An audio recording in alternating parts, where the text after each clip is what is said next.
Sebelum kalian menyaksikan video ini, silakan tekan tombol subscribe dan aktifkan lonceng notifikasinya agar tidak ketinggalan info menarik lainnya. Baik, pemirsa Radio Guntur dimanapun berada, kembali lagi bersama saya Tias Paramita dan kita masih di FinTalk ya, Financial Talk, obrolan seputar keuangan.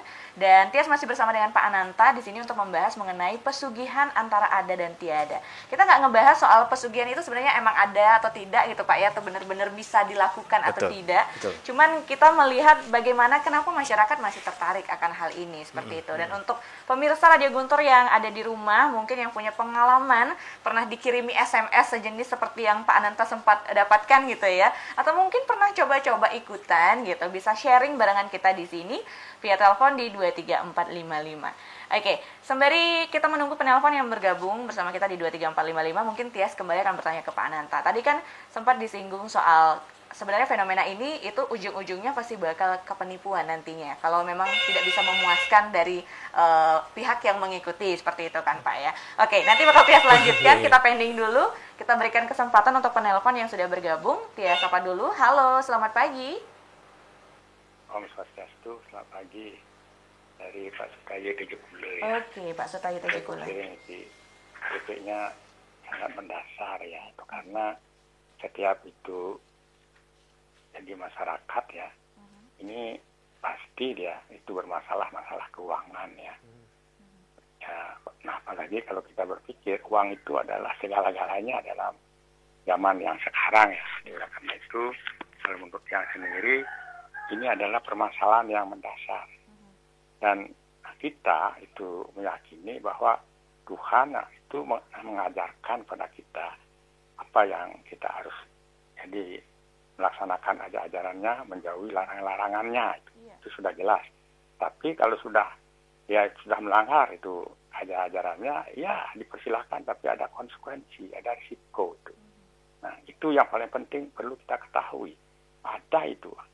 Jadi mungkin istilah di Bali itu ada karmanya itu. Nah kalau masalah apakah ada percaya dan tidak percaya itu memang kalau menurut yang ada itu ya. Dan mungkin banyak yang meyakini seperti itu, hanya konsekuensinya.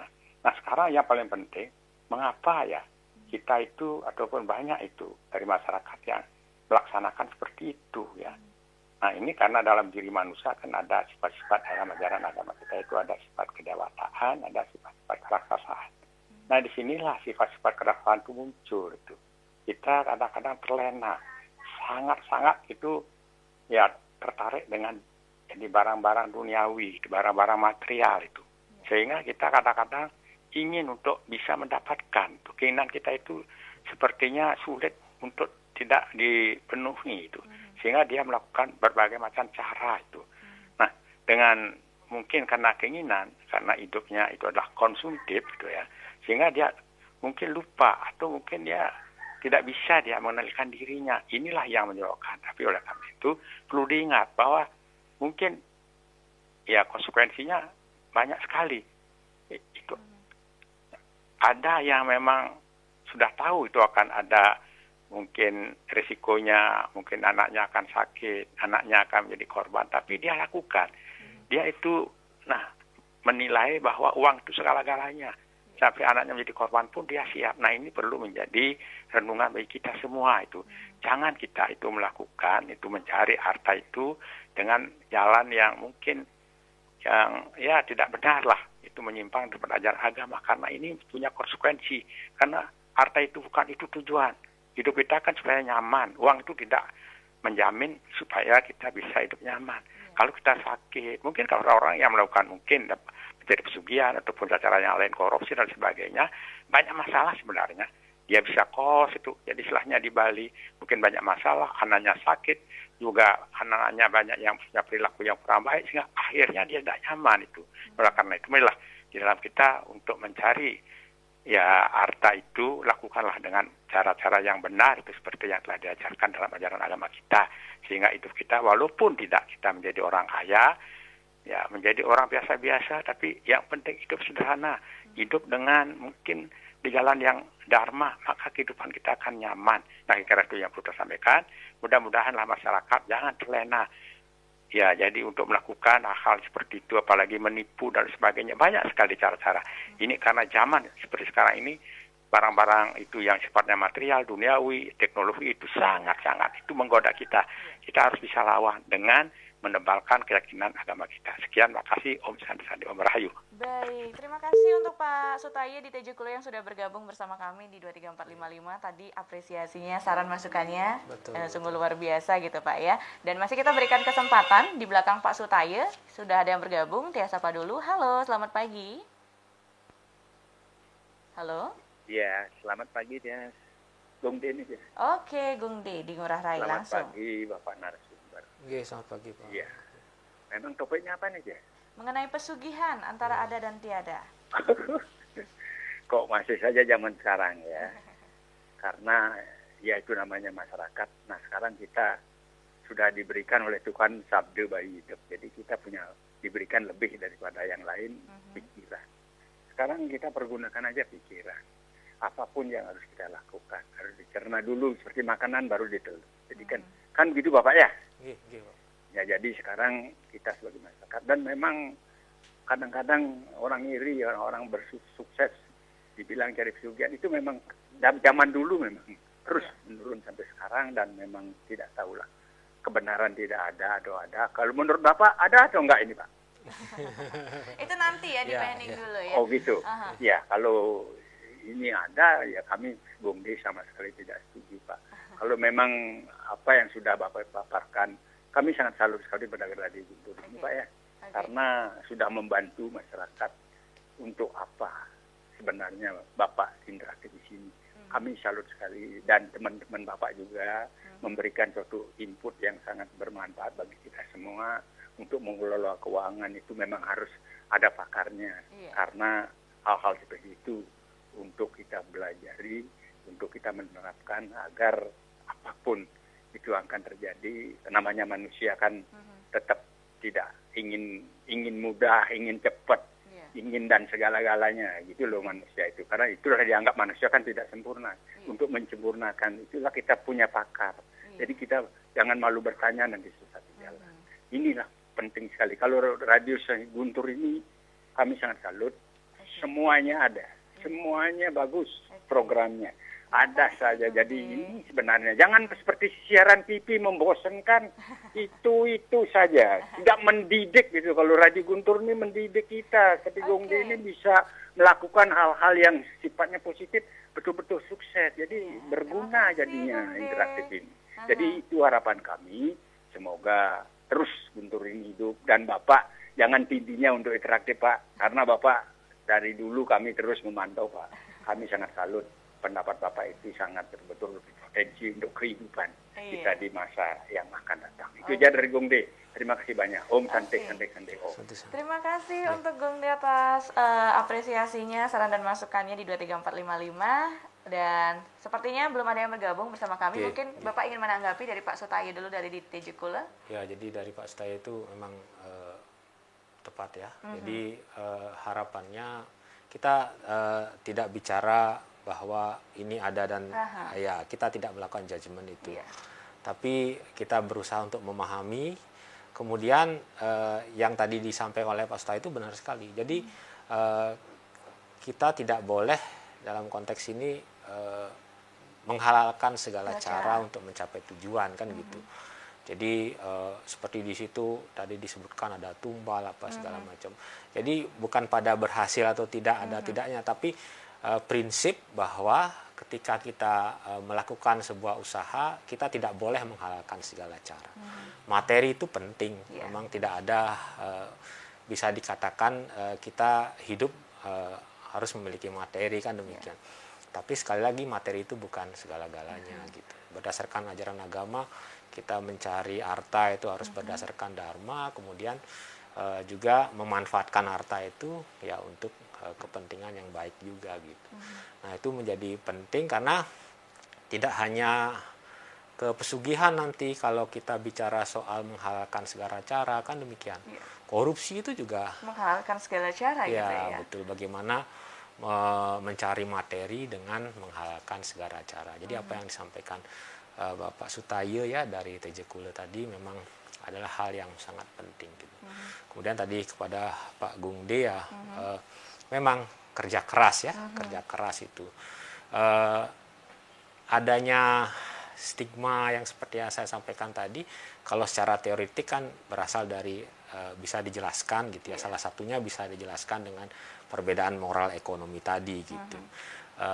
Juga ketidakmampuan menjelaskan itu tadi. Padahal orang berbisnis dia melakukan kerja keras kan demikian, melakukan kerja keras, bangun jam pagi gitu, terus bekerja. Nah, sampai kemudian dia berhasil. Itu satu. Kemudian orang seringkali juga tidak melihat jatuh bangunnya seseorang dalam berbisnis gitu.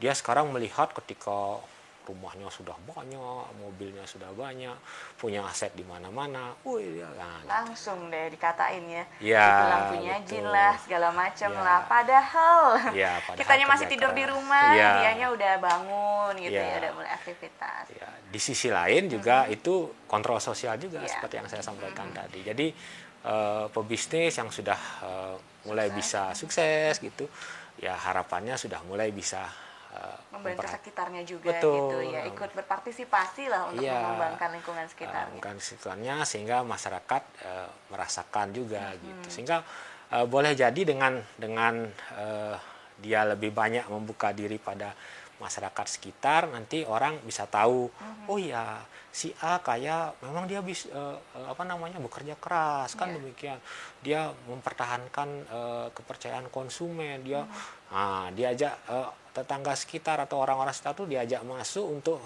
kemudian ya dibantu apa yang bisa dibantu, kalau memungkinkan kemudian dia bisa tahu kan apa aktivitas bisnisnya dan seterusnya, sehingga orang menjadikan dia lebih terbuka pada masyarakat, sehingga stereotip seperti ini bisa hilang gitu. Iya, seperti itu. Nah, tentang pertanyaannya Gung De tadi antara ada atau tidak, kita tidak membahas itu ya. Antara ada atau tidaknya kita nggak tahu itu beneran ada atau enggak. Hanya saja jika kita lihat fenomena di masyarakat itu kelihatan seperti ada gitu ya. Tapi kita nggak tahu lebih jelasnya ada atau benernya gitu ya. Kita nggak berani cross check terlalu dalam ke hal itu gitu. Takutnya nanti malah kita yang kena penipuan seperti itu kan Pak ya. Nah, kembali ke pertanyaan Tias tadi di awal sebelum tadi menyapa penelpon. Ujung-ujungnya ini sebenarnya ke ranah penipuan seperti itu. Sudah ada juga kasus di beberapa artikel yang Tias baca itu sempat melaporkan karena korbannya banyak. Tapi kenapa sih Pak masih aja ada masyarakat lagi-lagi yang percaya akan hal ini seperti itu? Ya, ini memang seperti halnya, mohon maaf, dengan investasi bodong itu ya mirip sekali. Jadi bagaimana dia memanfaatkan pertama ketika kita ada masalah atau keserakahan kita ya, keinginan kita untuk bisa seperti yang dikatakan Pak Stayu tadi, kaya cepat, kaya dengan cepat, kemudian tanpa usaha, itu yang dimanfaatkan. Kemudian dibombardir terus-menerus. Nah, plus lagi memang dia sadari atau tidak, masyarakat kita ini cepat lupa ya. Ya, kalau ada satu kasus gitu booming gitu, gitu, kemudian hilang gitu ya. Dan itu tadi kekhawatiran kita, ada banyak kasus-kasus yang kemudian menjadi tidak terungkap ketika orang-orang malu untuk menyampaikan itu. Jadi terus berulang dia gitu.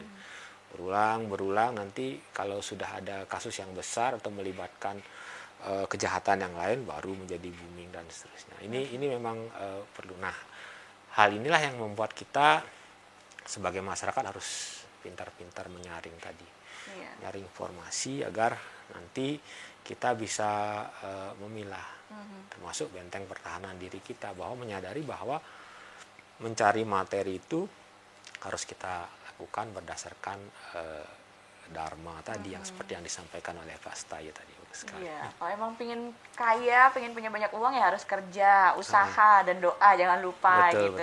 Karena sesuatu yang instan itu emang sebenarnya nggak ada Pak ya. Untuk buat mie instan aja, yang katanya instan itu kan kita harus rebus dulu, harus campur sama bumbu gitu kan ya. Jadi kalau masyarakatnya pingin punya uang lebih ya harus kerjanya lebih juga seperti itu. Jangan percaya sama hal-hal seperti itu. Nah, mungkin ada tips yang bisa Bapak bagikan kepada masyarakat agar tidak terkena, bisa dibilang embel-embel pesugihan inilah Pak.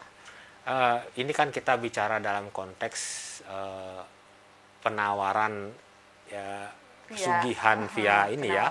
Ya, kalau kita bicara aspek kepercayaan masyarakat pada hal-hal seperti ini itu memang sesuatu yang sulit karena sifatnya boleh jadi merupakan memang bagian dari hakikat manusia tadi. Iya. Sehingga manusia itu pada satu titik boleh jadi dia akan bergerak atau mencoba hal-hal yang bersifat irasional.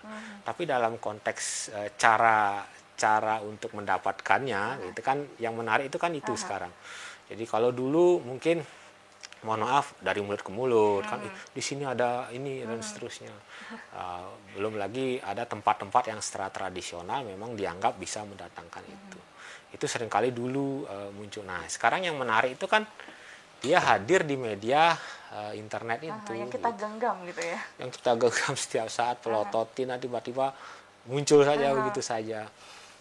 Ini yang kemudian memang perlu pemahaman yang berbeda. Dalam artian kembali lagi literasi tadi. Iya, edukasi ya maksudnya. Ya, literasi bagaimana kemudian kita tidak terjebak dalam hal-hal seperti itu gitu. Jadi ketika kita melihat atau mendapatkan sebuah informasi, kita harus pintar-pintar menyaring gitu. Menyaring sehingga tidak larut dalam ya arus itu tadi gitu. Kita juga bisa melihat hal-hal seperti ini kan masif sekali ya, di blasting segala macam. Memang perlu kesadaran yang terus menerus gitu. Nah, peran kita di media juga penting sekali gitu untuk menyadarkan masyarakat agar berhati-hati gitu. Jangan sampai terjerumus nantinya. Ya, gitu ya. banyak sekali kan kemudian kita lihat di koran televisi yang kemudian mengikuti upaya-upaya magis seperti ini, kemudian malah dia mendorong untuk menjadi korban kejahatan. Asetnya diserahkan, menggandakan uang misalnya kan gitu. Menyerahkan 50 juta bisa jadi 1 miliar gitu kan, baru ditaruh sekian hari kemudian hilang. Jadi batu bata. Ya kan itu. Ya, jadi itu yang ingin kita sadarkan sebenarnya gitu. Oke, kalau emang punya uang banyak kenapa nggak diinvestasikan di bank misalnya Pak ya kan banyak sekali produk-produk yang disediakan oleh lembaga keuangan kalau emang pengen berinvestasi daripada melakukan investasi di hal yang tidak kita lihat dan kita tidak tahu itu mau kemana uangnya nanti seperti itu. Jadi pilihan kalau ya akhirnya kan kita ngecek juga ya meskipun sebagai bahan gitu pilihannya macam-macam itu. Jadi pesugihan menyebabkan ada pilihan terkait dengan aspek bisnis biar lancar. Itu bisnis biar lancar. Kemudian menggandakan uang ada juga itu. Jadi ya macam-macam pilihan gitu ya. Kayak menu gitu. Iya, kayak menu kalau kita mau beli makanan. Ya, itu. Ya, seharusnya kita sudah bisa membentengi diri kalau memang bisnis kita mau maju, ya kita harus bekerja lebih keras kan demikian. Kemudian yang pasti gitu loh maksud saya. Jadi sesuatu yang memang bisa daripada kita mengandalkan kepada sesuatu yang secara empirik masih perlu diperdebatkan kan lebih baik kita mengalokasikan sumber daya kita untuk memperkuat bisnis kita. Kalau kita ingin pelanggan kita lebih banyak gitu, kita harus menampilkan layanan yang terbaik kan demikian. Kemudian melayani konsumen dengan bersungguh-sungguh, tidak mengecewakan konsumen dan seterusnya. Kualitasnya juga harus bagus. Betul. Gitu ya. Kalau ingin menggandakan menggandakan uang maksud saya punya uang lebih banyak gitu, ya itu tadi investasi misalnya, kemudian menabung di reksadana atau apa sehingga jelas gitu. Tidak mengandalkan sesuatu yang secara rasio agak sulit untuk diterima. Bagaimana ceritanya gitu? Ketika mohon maaf uang ditutup kain menjadi kemudian Jadi saya hanya mengajak untuk kita agar mencari jalan itu yang bisa kita jelaskan dengan nalar. Cari jalan aman lah bisa dibilang seperti itu gitu bisa ya. Dikatakan seperti itu sehingga kita bisa jelaskan gitu loh. kenapa bisa dari 50 juta menjadi 100 juta? Ya karena dia diinvestasikan misalnya kan, bisa kita jelaskan. Jelas. Gitu. Ada recordnya lah ya, ada alasan kenapa bisa uangnya menambah, bisa kurang, bisa kenapa seperti itu. Terus juga ada lembaga hukum yang menaungi, maksudnya yang melindungi bahwa uang yang kita simpan itu sudah terjamin. Makanya kalau mau investasi juga harus lihat-lihat gitu ya, harus pilih dengan benar lembaga keuangannya. Oke, sebelum mengakhiri Pak, mungkin ada closing statement yang ingin disampaikan kepada pemirsa Radio Guntur? Ya, yang pertama munculnya tawaran-tawaran seperti ini memang tidak terlepas dari hakikat manusia itu tadi. Jadi sulit untuk kita bisa terlepas sepenuhnya ya pada hal-hal yang bersifat irasional, karena pada prinsipnya manusia itu memiliki sisi itu gitu. Terutama ketika dia mendapatkan problem, kemudian dia sudah melewati batas rasionalnya, kita orang bisa ikut dalam kegiatan atau tertarik melakukan hal-hal seperti itu. Cuman ketika itu terjadi, hendaknya lah kita kembali lagi kepada hal-hal yang bisa ya secara rasional membawa kita kepada tujuan-tujuan keuangan kita gitu. Sehingga pada setiap saat kita tidak tergelincir ke dalam penipuan. Jadi sebagaimana halnya yang seringkali terjadi dari aspek praktek-praktek seperti ini, sehingga nanti kita bisa mencapai tujuan keuangan kita sesuai yang kita harapkan. Oke, baik. Terima kasih Pak Ananta sudah sharing bareng kita di sini. Semoga apa yang disampaikan tadi itu mampu mengedukasi masyarakat atau pemirsa Radio Guntur yang ada di rumah, dan biar lebih sadar gitu ya. Sebelum sharing ingat disaring dulu, dilihat dulu, jangan iming-iming cepet gitu ya, malah diikutin kayak gitu. Kalau emang pingin sesuatu yang lebih, misalnya usahanya lebih lancar, ya kerja keras ya gitu ya Pak ya. Oke, terima kasih juga untuk pemirsa Radio Guntur yang sudah bergabung bersama kita di 23455, dan untuk Anda yang mungkin saja kelewatan untuk Fintalk kali ini, jangan lupa bisa langsung dicek di YouTube-nya Radio Guntur. Jika ada saran, masukan ataupun pertanyaan lainnya bisa ditinggalkan di kolom komentar. Demikian Fintalk untuk edisi hari ini. Saya Tias Paramita pamit undur diri, sampai jumpa di pertemuan Fintalk berikutnya.